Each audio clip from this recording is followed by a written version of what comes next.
In the headlines, removing VAT on small businesses could mean significant revenue loss for central government. State College introduces a payment plan for students whose economic circumstances were impacted by Tropical Storm Erica, and the Dubique residents settling in nicely at Center in Granby, the place they now call home. I am Kenny Williams with the Channel 5 News. Details after this.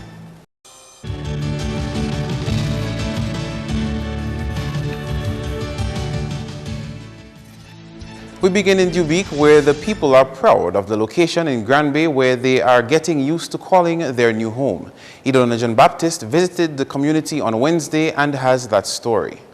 Comfortable living space with electricity and pipe-borne water, not to mention internet service, an amenity not every Dubique household is accustomed to.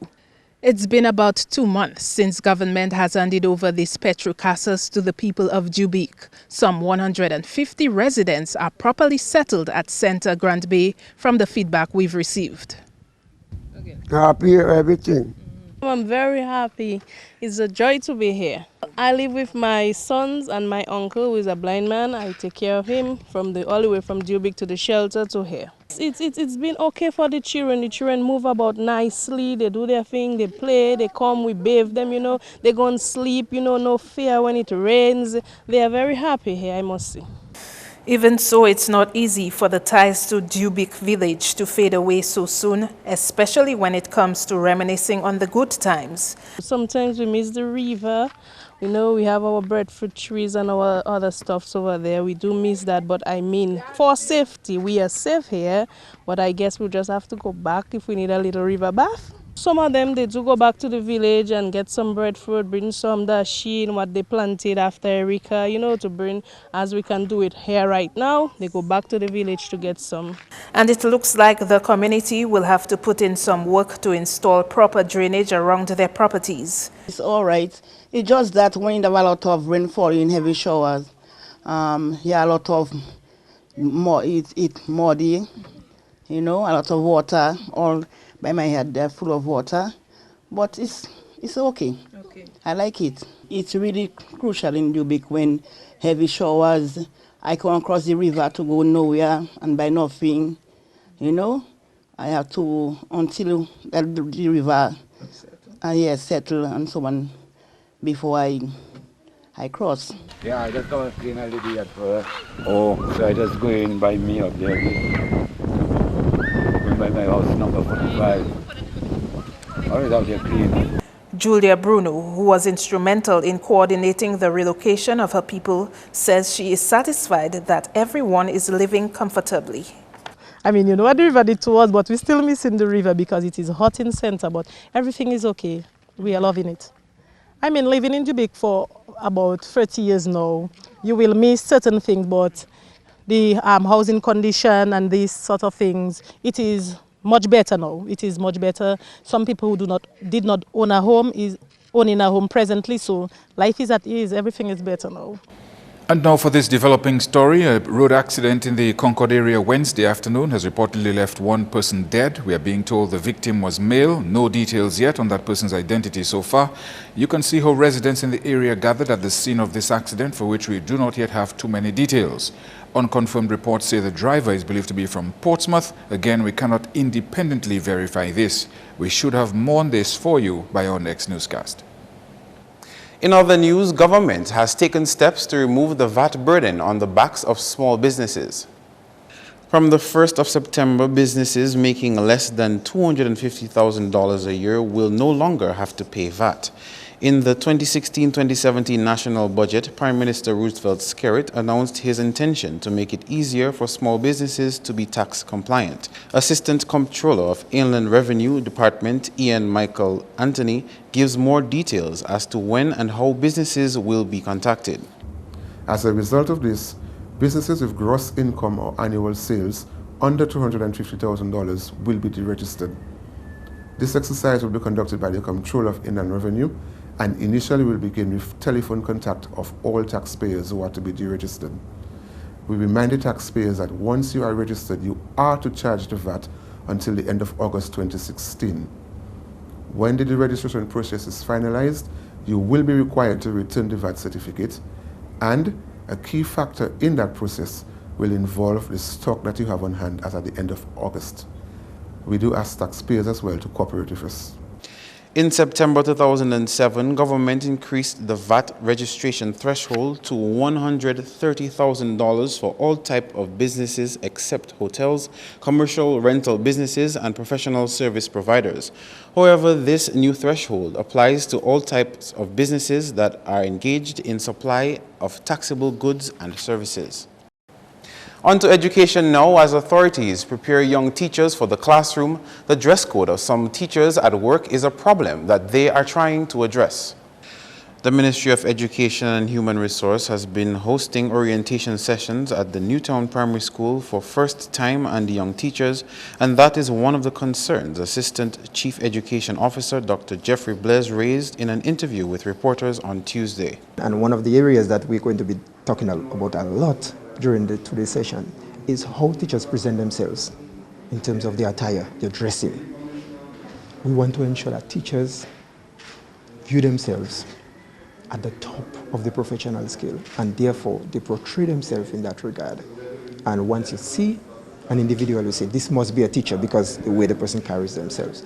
We are not very, very happy with that. Dr. Blaise says if teachers do not see themselves as professionals, it will not augur well for the profession, which has long been considered a noble one. We at the Ministry of Education do a lot of classroom visits. We do support. The Ministry of Education is responsible for supervision and support of the education system. Supervision relates to ensuring that the requisite protocol is formalized and teachers are engaged. Support relates to the fact that teachers are getting the requisite assistance that they need. Now, when we do our classroom or school visits, we see things, and although this workshop is routine in the sense that we expected to do it as a proactive measure to ensure that teachers are adequately prepared, but in terms of our own observations, you would enter a school, and sometimes principals give us feedback as well that some teachers are not appropriately attired for delivery of the education, and it can be sometimes distracting to students. The activity covered lesson planning and delivery, aiming to create a more efficient teacher. It targeted 42 high school and about 60 primary school teachers.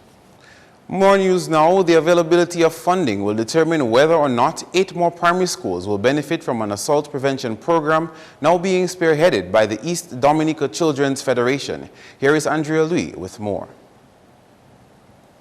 Over the past academic year, the Child Assault Prevention Program, CAP, had been implemented in 13 primary schools around the island. Coordinator of the East Dominica Children's Federation says the CAP program has already shown results in the schools where it was introduced. The Child Assault Prevention Program was created in New Jersey and adopted by Child Fund Caribbean. In 2015, they did a pilot program in the Goodwill Primary School and the Roseville Primary School, and this went well. So as a result, the East Dominica Children's Federation, who was a local partner of Child Fund Caribbean, submitted a grant to Canadian Fund for Local Initiative, and we were successful. So we did 6 additional schools. When we do the workshop, the facilitators will speak on bullying, they speak on sexual abuse, what to do, how to react to if adults are violating your rights. And it's like rights-based. So you have a right, we'll tell children things like you have a right to eat, you have a right to sleep, you have a right to education, you have a right to say no to things that will harm you. $46,000 was spent on the program for the first 6 schools. Similar funding would be needed to have 8 new primary schools benefit from the CAP. So we have applied to the Canadian Fund for Local Initiative, hoping that they'll give us another opportunity to give other students that opportunity. So if that comes through, then we will do the CAP project in 8 other schools in Dominica. Hopefully, other people, other facilitators and other contributors may see the relevance of CAP and come on board with the Federation to provide the financial support that we need to do CAP in the other primary schools in Dominica. The Child Assault Prevention Program, while currently focusing on primary schools, also has the potential to be extended to preschools and secondary schools. CAP is not only for primary schools, but like I said, it's a copyrighted program, and we were trained by the New Jersey CAP or ICAP International to do primary school, but there's a secondary school component and there's a preschool component, but you would have to be trained in doing that. And this is one of the things that we want to do, but we need the assistance to bring the trainers to Dominica to train us to do ECD and secondary school so that we can spread it across the country in all sectors. And yes, we are aware, even if we haven't got data to back it up, but we are aware that children are being abused, young people in secondary school are being violated, and they need to know how to stand up for themselves because that's what CAP does. The Penville, Salibert, Sinico, San Sauveur, St. Luke's and Maho primary schools were the initial batch of schools in the CAP program. The Castle Bruce, Grand Fort, Montjean, La Plaine and Daly's primary schools have also benefited from CAP. If all goes according to plan, the 8 other schools targeted to benefit from CAP will be identified by October this year. Andrea Louis, Channel 5 News.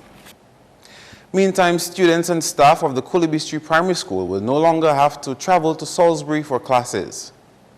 This is because the Coolibee Street School building, which was affected by Tropical Storm Erica, will reopen come September. Following Erica, classes for Coolibee Street Primary School students were held at the Salisbury Primary School in the afternoons. Assistant Chief Education Officer Dr. Jeffrey Blair says there is still more work to be done at the Collyhoe Primary School. Therefore, classes for Collyhoe Primary students will continue at the Dubla Primary School. Recently, we met the parents and the PTA at Collyhoe last week, and we had a very nice meeting. And the parents are let me just again publicly thank the parents for their support to the Ministry of Education. The parents of not only Collyhoe and Dubla School, Coolibee Street School as well, Petit Savant School and Daly's Primary School and all the other schools that were affected after the passage of Tropical Storm Erica. We have worked collaboratively with those parents. They do understand that it is a process in terms of getting back to normalcy. Some aspects of the process take longer than others, but we are thankful that the parents have been with us. We asked the parents of Collyhoe to give us just a bit more time to get everything organized for them, but certainly Coolibee Street will be returning to their school as of September.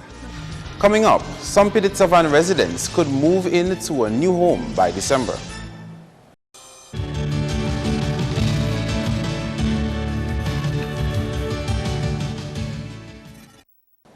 Thanks for staying with us. The lingering financial constraints on families due to Tropical Storm Erica have caused the State College administration to put in place a payment plan for students. The new bursar of the Dominica State College made the announcement at an orientation ceremony for new students. College classes start on Monday. It has been 1 year since the passing of Tropical Storm Erica, and the college is cognizant of the fact that many of you are still facing financial challenges. In light of this, my office has put together a payment plan. This will allow you to pay your fees on a monthly basis. There are 2 months, 3 months, and 4 months options. Lockhart has reminded the freshman students that their tuition is the cheapest in the Caribbean at $250 a semester, a fee which has been in effect since 2002. On Tuesday, the college hosted freshman seminars as part of a week of activities for over 600 new students. More stories now. 44 families from Petit Savant may be able to enter a Petro Casa in Bellevue-Chopin by December. The Minister for Housing made the revelation during a meeting between Petit Savant residents and Cabinet this week. The 49 acres of land acquired in Bellevue-Chopin to resettle Petit Savant residents is expected to cost between $2 and $3 million. Venezuela is not only providing the Petro Casas, but the cost of labor and the concrete foundations for these structures. The generosity of the government and people of Venezuela was again highlighted during this week's dialogue with Petit Savant people. And so we must thank the Venezuelan government. Because in a situation where they have their own challenges, and we all watch our television sets, we all watch the news, we listen to the news, they have tremendous challenges. And the challenges didn't happen after Hurricane Erica. The challenges were there before Hurricane Erica.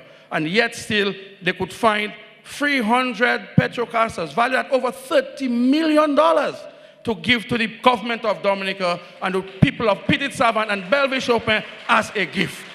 We have estimated that in Pilit Savan, we have about 280-something households that had to be moved. But there were also persons with lands in Pilit Savan and houses were not built on it. So we're also providing for persons who had lands, but they had no house, because they themselves have to be moved from Pilit Savan. And we're hoping that with these 50 houses and the rest of the development that is coming through, that these people who never had a house will have the opportunity to have their keys and to own a home for the first time in their life. Some of the residents of Pilit Savan will be employed under the NEP program this September, but their strategic location and the neighboring populations could present other significant economic benefits. What is significant is that with this massive development there in Belleville-Chopin for the people of Pilit Savan and trying to develop an urban community, another tongue in that area, you will now benefit from the synergies between Grand Bay and Font-Baron and Pointe-Michel, which will give you a very wide market. Maybe one of, apart from Roseau and Portsmouth, will give you one of the largest markets in terms of population where you can ply your trade. Whatever trade you're in, you will be able to ply that trade profitably. The new man at the helm of the leading learning institution for males says he is ready for the challenge. Guidance Counselor and President of Caribbean Male Action Network, Carryman, Thomas Holmes, officially begins his duties of principal of the St. Mary's Academy on 5th September. In speaking to Channel 5 News, Holmes says he has a three-pronged approach towards running the SMA. The students, asking them to do their best, you know. I mean, there'll be challenges, there'll be distractions, but once you put your mind to what you're about, it will be a success for you. Now, that takes me to the second part, which I mentioned already, the teachers. It is a changing, we say it's a new generation, it's a changing world, yes, but commitment never changes. Once you're committed to your job, committed to your task, that's all we're asking of teachers. And that takes me to my third aspect, the importance of parents. I cannot stop emphasizing how important it is for the parents to play an important part in the lives of their children. That means taking them to school. That means when they come from school, ask them how was school today. Clamping down on ill discipline at the school is also a key part of moving the institution forward. Zero tolerance for any student who disrespects administration or staff, zero. And then, so I want the parents to know that, and I want the students to know that. At the same time, we do not expect any teacher or administration staff to disrespect any student or their parents or their colleagues. And so what we want is, we want to maintain that Christian value and principles at the Christian Brothers School, SMA. So once you do that, you respect each other. So discipline is very important. Improving communication lines between staff and students is also top on Holmes' agenda in his aim to create history by the end of the school year. And then we are going to try to see how we can end the school year and then having hardly any or none at all when it comes to demerits, detention, suspensions. We have to learn to respect each other. We have to learn to do what is expected of us. Do your homework, be at school on time, do all what you have to do. It may be a challenge, it may be difficult, but at the end of the year you can say, yes, Lord, I've done my best and I see success. So we want every boy, every young man who enters SMA to succeed.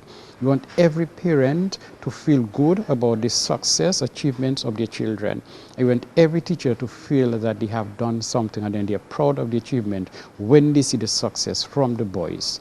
The vacancy for principal of the St. Mary's Academy arose after the passing of the former principal, Cuthbert Elwin, in 2015. That's news, your sports highlights. Next.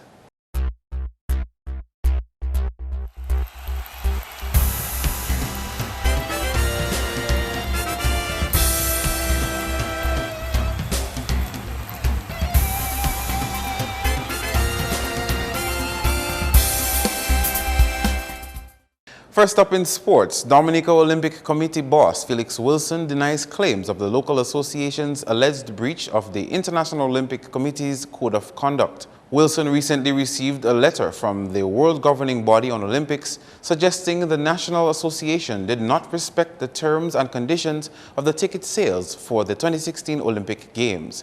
Channel 5 Sports made efforts to get feedback from Wilson. However, the DOC president says he would prefer to make an official statement to all media houses at a later date. In cricket, Australia defeated Sri Lanka by 6 wickets in their fourth one-day international match on Wednesday. Sri Lanka batted first and was bowled out for 212.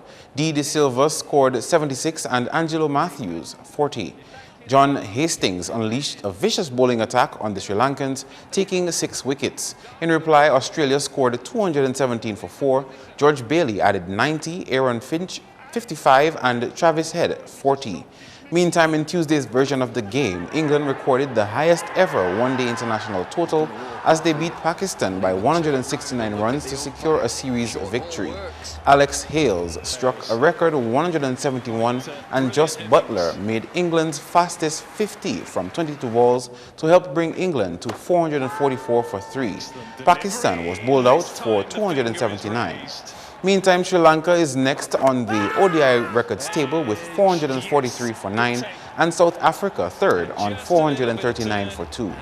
We go now to the football scene where newly promoted Petro Caribe Point Michelle went down to Caribbean Cool Harlem United 2-0 in the Dominica Football Association's Premier League on Tuesday. Giles Mitchell opened the scoring for Harlem in the first half, giving them a 1-0 advantage at the interval. Idioni Samuel sealed the deal for Harlem in the second half. Errol Blaise was named the man of the match. The games continue on the weekend. Back with more cricket, we can tell you that the former West Indies captain Courtney Walsh is likely to become Bangladesh's new bowling coach soon. Although neither the BCB nor Walsh have made any public comments, ESPN Cricket Info suggests Walsh has signed a contract that runs until the 2019 World Cup. This will be Walsh's first major coaching role in international cricket since retiring in 2001 as the then leading wicket-taker in tests. He has since worked as a cricket administrator in various roles, including West Indies selector, mentor and manager of the West Indies under-19 team.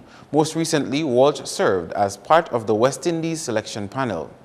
Meantime, Dale Steyn has retrieved the #1 spot in the ICC Test Bowlers ranking after taking 8 for 99 in South Africa's 204-run win over New Zealand.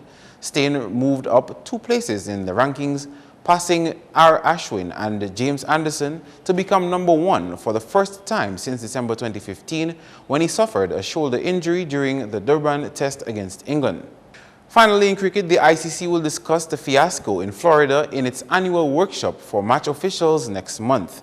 A technical 40-minute delay at the start of the India-West Indies T20 International on Sunday robbed the match of a result, with rain arriving 2 overs into the second innings. Had the match begun on time, it would have been past the second mark of the second innings. Only 5 overs in each innings are required to be bowled for a result in a T20 match. Finally, you don't want to miss the excitement on Ion Sports this Thursday. We'll be taking a look at the sport of cycling. Here's a sneak peek into the program.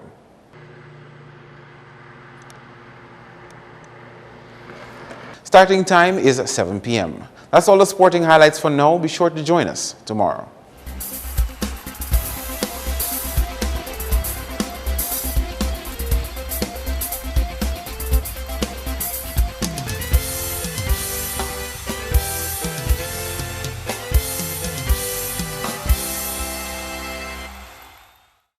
Your weekly flashback is next. Another Wednesday, another interesting flashback segment. Welcome to our usual Wednesday flashback segments. In 1999, Prime Minister Edison James communicated his government's plan for the town of Roseau at the unveiling ceremony of the Millennium Arch. The vision is to advance from this small Independence Riverside place into Independence Square, which itself would be the catalyst for the transformation of the entire city. The physical boundaries of Independence Square would be River Street up to Bath Road, along Old Street and down Ship Street to the south, the sea to the west, and the Rosa River to the north. The residents, business operators, property owners, and other stakeholders in the square would need to be part of the vision and part of its realization. And this is how the arch was opened.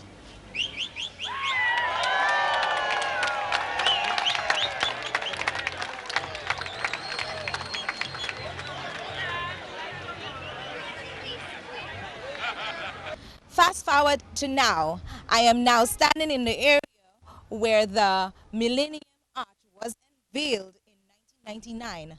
The present government is also keen on developing and modernizing Roseau and are making visible moves towards a better town environment.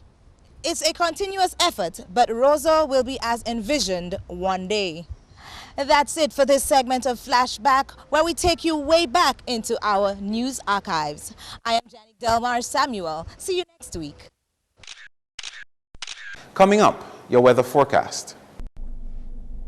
Hello, good evening. I'm your presenter, Farah Correa, and welcome to your weather. We go straight into some earlier infrared satellite imagery, and what it shows is this area of convection, most of which is associated with an approaching tropical wave. We move on now to some earlier visible satellite imagery, and what it showed is patches of low-level clouds across the islands of the Lesser Antilles. Earlier radar imagery of this afternoon indicated shower activity associated with these clouds scattered across the islands of the Lesser Antilles. The weather tonight is expected to be partly cloudy to cloudy with scattered showers, and we can expect similar conditions tomorrow. Occasional cloudy skies with some scattered showers as a tropical wave approaches the area. The marine conditions tomorrow will be moderate, and waves are expected to be up to 7 feet. Let's take a look at the weather for the next 3 days. Tomorrow, Thursday, as I said, partly cloudy to cloudy with some scattered showers. A relative improvement is expected on Friday, partly cloudy skies with some scattered showers.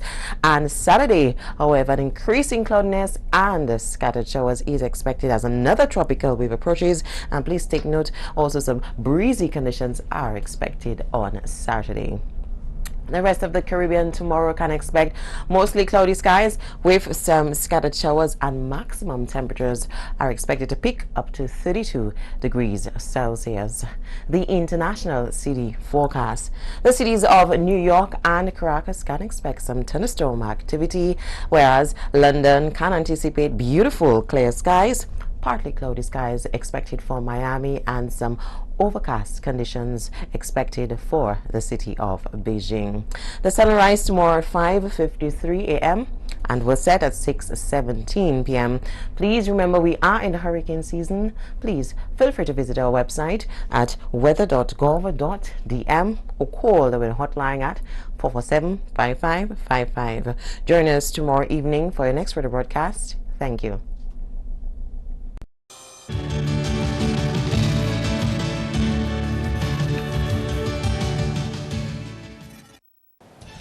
To end the news, a recap of the headlines. Removing VAT on small businesses could mean significant revenue loss for central government. State College introduces a payment plan for students whose economic circumstances were impacted by Tropical Storm Erica, and the Dubique residents settling in nicely at Center in Grand Bay, the place they now call home. Feel free to contact us at news@marpin2k4.com. You can also access our past newscasts on our YouTube channel. On behalf of the production team, I am Kenny Williams. To our viewers around the world, we thank you for watching. Join us tomorrow.